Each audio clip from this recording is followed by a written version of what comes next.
కంచి కామకోటి పీఠాధిపతి శ్రీ విజయేంద్ర సరస్వతి శ్రీవారిని దర్శించుకున్నారు. సనాతన ధర్మం మానవాళి మంచి కోరుకుంటుందని, వేదాలే జీవితంలో సత్మార్గానికి దారి చూపుతాయని ఈ సందర్భంగా ఆయన తెలిపారు. మనిషి ఆచరించాల్సిన నియమాలు, చేయకూడని పనులు సనాతన ధర్మం చెప్తుందన్నారు. ధర్మ ప్రచారం చేయడం ద్వారా అన్ని రంగాలు అభివృద్ధి చెందుతాయన్నారు. ధర్మ పరిరక్షణకు కేంద్ర బిందువు తిరుమల తిరుపతి దేవస్థానమని ఆయన అన్నారు. నిర్వాహకులు, భక్తులు తిరుమల తిరుపతి క్షేత్రాన్ని పవిత్రంగా, శాంతిగా ఉంచేలా సహాయ సహకారాలు అందించాలన్నారు.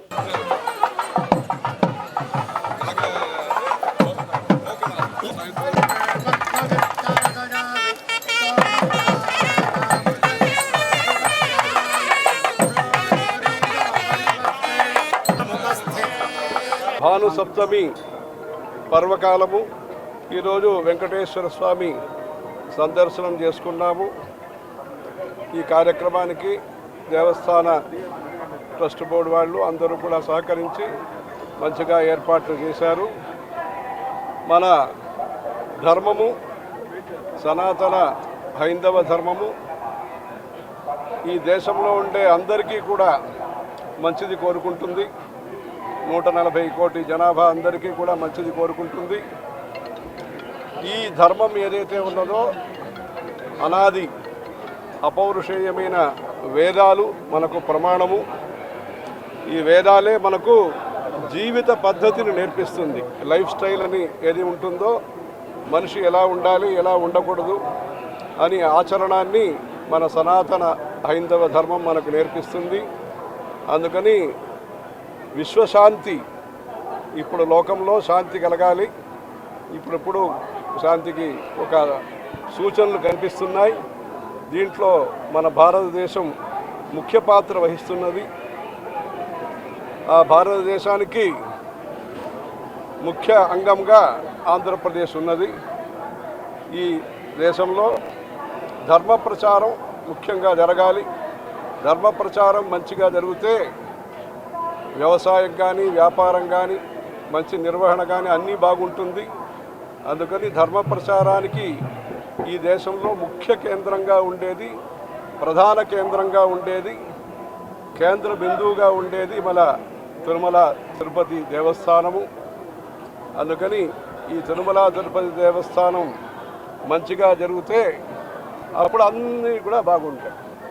ఎట్లా ఒక నదిలో నీళ్ళు వస్తే పక్కన ఉండే బావిలో నీళ్ళు వస్తాయో అట్లా ఈ తిరుమల తిరుపతి దేవస్థానం శాంతి సమృద్ధం అమృతం అంటారు. అలా శాంతి సమృద్ధితో మంచిగా జరగాలి. దానికి అందరూ కూడా, వచ్చే భక్తాదుల నుంచి అందరూ కూడా సహకరించాలి. ఈ తిరుపతి తిరుమల క్షేత్రాన్ని పవిత్రంగా, స్వచ్ఛంగా ఉండటానికి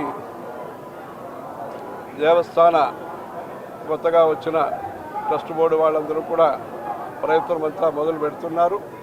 వీరి అందరి సహకారంతో ప్రతి గ్రామంలో కూడా మంచి ధర్మ ప్రచారం జరగటానికి, తద్వారా అందరికీ కూడా ఆకలి లేకుండా, కలి లేకుండా, కలి అంటే దోషము, కలి లేకుండా, ఆకలి లేకుండా అందరికీ ఆరోగ్యము, అందరికీ ఆనందము, అందరికీ ఆత్మదర్శనం కలిగేటట్టుగా దీని యొక్క పథకాలన్నీ కూడా, అనేక పథకాలన్నీ ఉన్నాయి.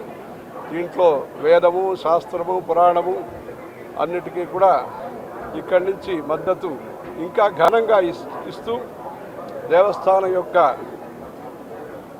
ద్రవ్యము సదుపయోగంగా ధర్మాని కోసం ఉపయోగపడి ఇక్కడ వస్తున్న ఆదాయం కూడా ఇంకా పెరిగి, తద్వారా ధర్మం పెరిగి, దాన ధర్మాలు పెరిగి మంచి కార్యక్రమాలు జరగాలి.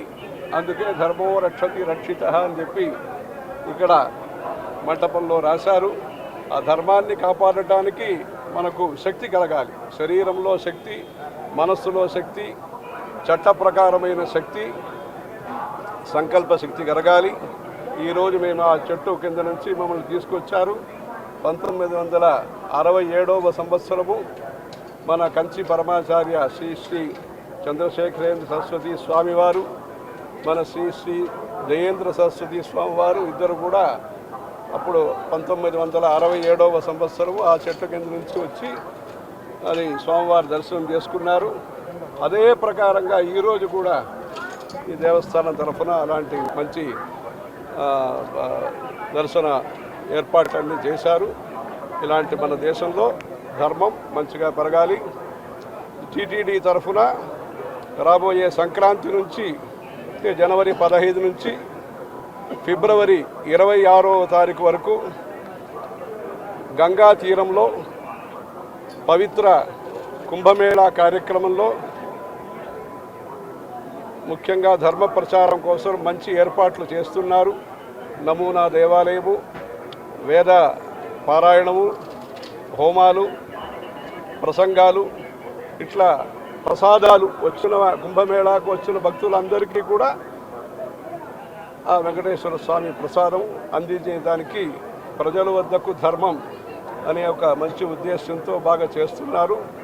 ఇలా ఇక్కడి నుంచి స్వర్ణముఖరి నది నుంచి ఇక్కడి నుంచి మీరు కుమారధార నుంచి అక్కడ గంగాధారకి ఇట్లా మంచిగా కార్యక్రమం చేస్తున్నారు. చాలా సంతోషమైన విషయం.